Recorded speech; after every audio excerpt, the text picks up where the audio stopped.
सबने सुना था ना कि अपने दरवाजे की चौखट पर छींटो, अपने दरवाजे के अंतर्गत छींटो। उसका कारण क्या था? उसका केवल एक कारण है कि भगवान शंकर पर चढ़ा हुआ जल अगर थोड़ी सी भी रज लगकर आ गई, भगवान शिव का चढ़ा हुआ जल अगर हमारी चौखट पर, दुकान पर आकर अगर छिटक दिया तो कुबेर का भंडार मेरा महादेव भर ही देता है। और तो और कितना सुंदर संवाद किया महाराज जी। प्रयास करिएगा जीवन में एक बार, बन सके, अगर बन सके जीवन में एक बार प्रयास करिएगा। अगर गुरुवार का प्रदोष पड़ जाए, कौन से वार का? गुरुवार का प्रदोष पड़ जाए, बृहस्पतिवार का यदि प्रदोष पड़ जाए तो प्रदोष के दिन, प्रदोष काल में, प्रदोष के दिन, प्रदोष काल में किसी शिवालय में जाएं, शंकर के मंदिर में जाएं, एक ही दिए के अंदर एक फूल बाती, कैसी बाती है? फूल बाती, और उसी दिए के अंदर एक लंबी बाती, दो बाती। कौन सी बाती हैं? जम के बोलो जरा। एक फूल बाती, एक लंबी बाती, दो बाती। एक ही दिए के अंदर फूल बाती, लंबी बाती दोनों रख लें। थोड़ा सा घृत की बातियां, तेल की बाती नहीं, घी की बाती रखें, और दोनों बातियां उसमें रखकर 3 बेलपत्र भगवान शंकर के मंदिर में लेकर जाएं। दिए को भी प्रज्वलित नहीं करना है।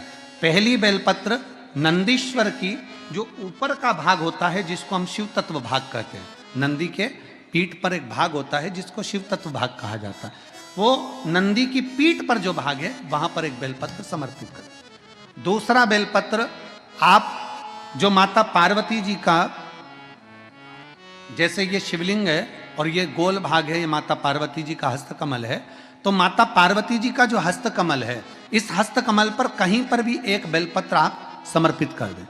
और तीसरे नंबर की जो बेलपत्र है, तीसरे नंबर की जो बेलपत्र है वो भगवान शंकर पर समर्पित कर दें। जो दिया आप लेकर गए हो मंदिर में, उसी दिए को नंदी और महादेव, इन दोनों को दर्शन कराते हुए अगर मंदिर के अंदर लगाने दें दिया तो ठीक है, ना लगाने दें तो दीप को बीच में बस स्पर्श कराकर भले बाहर जाकर लगा दो, पर प्रयास करो वो दीप, वैसे तो बीच में नंदी और शिव के मध्य में वो दिया स्पर्श होना चाहिए। जैसे ये नंदी है और ये शिव है, तो इसके मध्य में दीप स्पर्श कर ले, भले उसको जलाने ना दे, पर स्पर्श मात्र कर कर अगर आपने एकांत में कहीं पर भी ले जाकर लगा दिया, उस दीप को जला दिया, तो गया हुआ कितना भी करोड़ रुपया हो, वो धीरे धीरे कर कर गया हुआ धन हमारा वापस आता ही है। कोई खाकर भी बैठ गया तो देगा जरूर, वो धन आएगा जरूर, कैसे भी आएगा, पर अपनी संपदा वापस। शिव तत्व की प्राप्ति है, भगवान शंकर की प्राप्ति।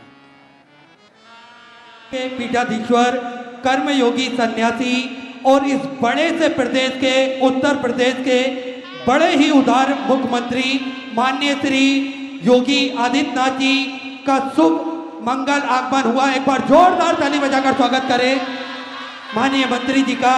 देखिए, व्यक्ति के काम से व्यक्ति की पहचान होती है, हम सभी इस बात को जानते हैं और हम सभी को ज्ञात है।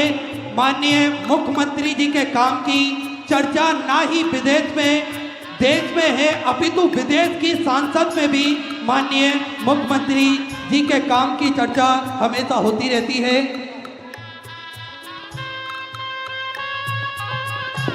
एक बार जोरदार ताली बजाकर स्वागत, वंदन, अभिनंदन।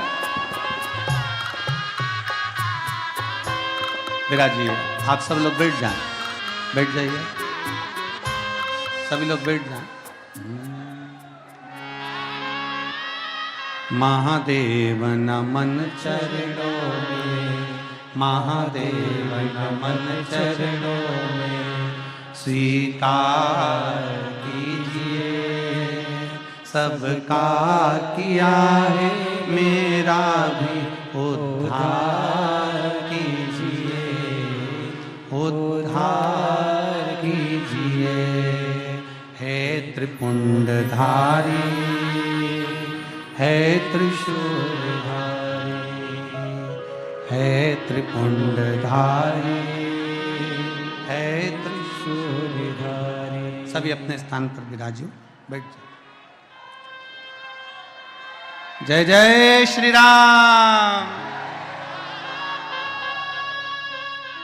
बाबा देवादिदेव महादेव की पवित्र आनंदमय कथा का लाभ आप और हम सब ले रहे हैं।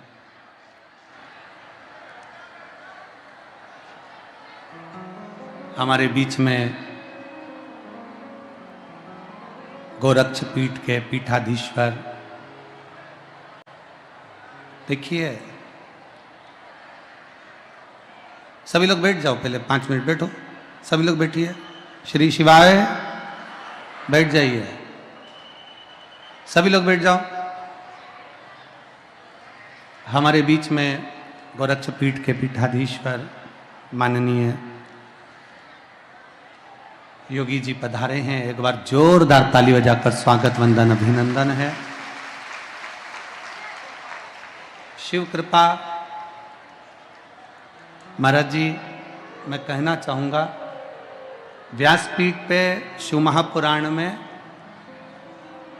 शिवरात्रि छठे दिन की कथा में हम लोग मनाते हैं और ऐसा कई सालों से होता आया है। पर आज ये शिवरात्रि वास्तव में मुख्य हो गई, जिससे मेरे गोरखनाथ जी की कृपा से आप गोरखनाथ के रूप में यहाँ पधारे हैं। और माँ गंगा का तट, विश्वनाथ बाबा की पवित्र धरा, काल भैरव जी की पवित्र भूमि और मेरे गुरु गोरखनाथ जी के साक्षीकरण के रूप में आपका आगमन